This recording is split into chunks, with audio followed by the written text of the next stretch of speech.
નમસ્કાર મિત્રો, અમારી યુટ્યુબ ચેનલમાં તમારું હાર્દિક સ્વાગત છે। તો અમારી ચેનલમાં નવા હો તો લાઈક, શેર, સબસ્ક્રાઈબ જરૂર કરી દેજો। તો આજે આપણે તમને એક કહાની વિશે વાત કરીશું। તો ચાલો શરૂ કરીએ આજની આ કહાની।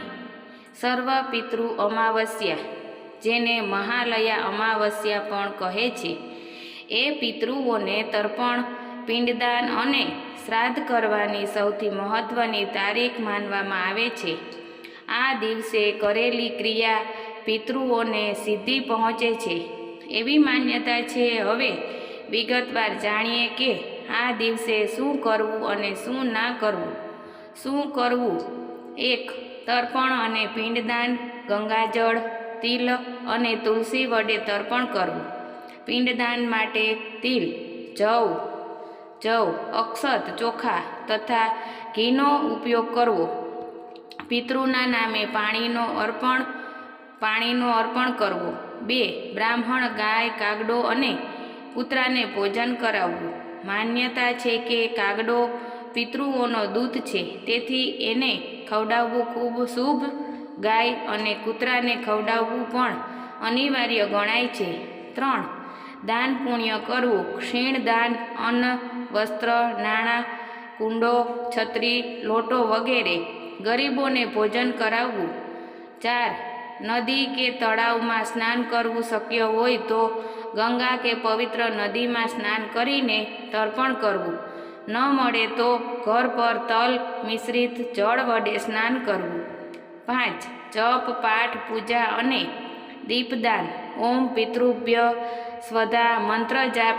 સાંજના સમયે તળાવ કે નદી કાંઠે દીવો વહાવવો પિતૃઓને પ્રસન્ન કરે છે। શું ના કરવું? 1. નવું કામ શરૂ ન કરવું। ઘર કે દુકાનના નવા કામ, ખરીદી, શુભ કાર્ય, મંગલ, લગ્ન, ગૃહ પ્રવેશ ટાળવા। 2. અન્નનો વ્યય કે અપમાન ન કરવું। ખોટું ના બોલવું, ઝઘડો ન કરવો કે અન્ન પાણીનું અપમાન કરવું પિતૃઓને અપ્રિય છે। 3. મા બાપ કે વૃદ્ધોનું અપમાન ન કરવું। સર્વ પિતૃ અમાવસ્યા એ માતા પિતાના સ્મરણ અને આદરનો દિવસ છે, તેથી વૃદ્ધોને દુઃખ ન પહોંચાડવું। 4. માંસાહાર, દારૂ, નશીલા પદાર્થોનો ત્યાગ કરવો। આ દિવસે માત્ર સાત્વિક ભોજન જ લેવું। 5. વૃક્ષ કાપવા કે હિંસા કરવા નહીં। પ્રાણી પક્ષીઓને કષ્ટ ન પહોંચાડવું। આ દિવસે હિંસા પાપ ગણાય છે। ખાસ માન્યતાઓ આ દિવસે પિતૃઓ પૃથ્વી પર આવે છે અને શ્રાદ્ધ કરનારના ઘરમાં આશીર્વાદ આપે છે। એક દિવસ કરેલું તર્પણ સર્વ પિતૃઓ સુધી પહોંચે છે। જો કોઈ વ્યક્તિ પિતૃ શ્રાદ્ધ ના કરી શકે તો આ દિવસે માત્ર તિલોદક જળમાં તલ અર્પણ કરવા પણ શ્રેષ્ઠ માનવામાં આવે છે। હવે હું તમને સર્વ પિતૃ અમાવસ્યાનો વિધિ વિધાન કહું, જેથી તમે ઘેર પણ કરી શકો। સર્વ પિતૃ અમાવસ્યાનો વિધિ વિધાન। સવારે પ્રારંભ ક્રિયા। 1. સ્નાન। વહેલી સવારે ઉઠીને તિલ મિશ્રિત પાણીથી સ્નાન કરો। 2. શુદ્ધ વસ્ત્ર, સફેદ અથવા સ્વચ્છ કપડાં પહેરો। 3. પૂજાનું સ્થાન તૈયાર કરો।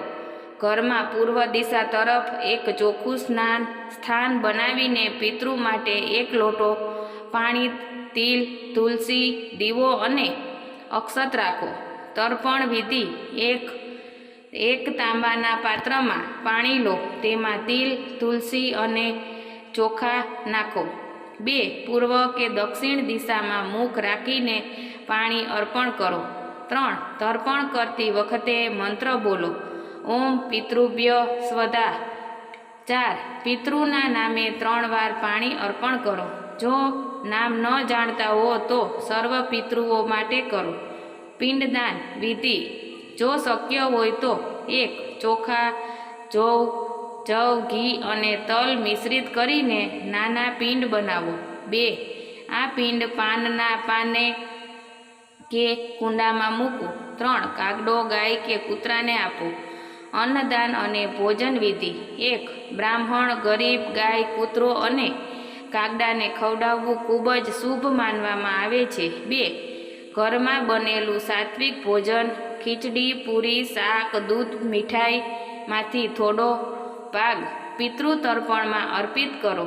સાંજની વિધિ: એક ઘરની બહાર કે તળાવ, નદી કાંઠે દીવો પ્રગટાવો. 2. પિતૃના આશીર્વાદ માટે પ્રાર્થના કરો. 3. શક્ય હોય તો ભગવદ્ ગીતા, વિષ્ણુ સહસ્ત્રનામ અથવા ગરુડ પુરાણનું પાઠ કરો.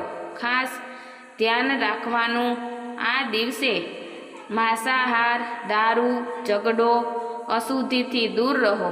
કોઈ પણ શુભ કાર્ય, લગ્ન, ગૃહ પ્રવેશ, નવું કામ ન કરો. પિતૃ તર્પણમાં શ્રદ્ધા સર્વોપરી છે.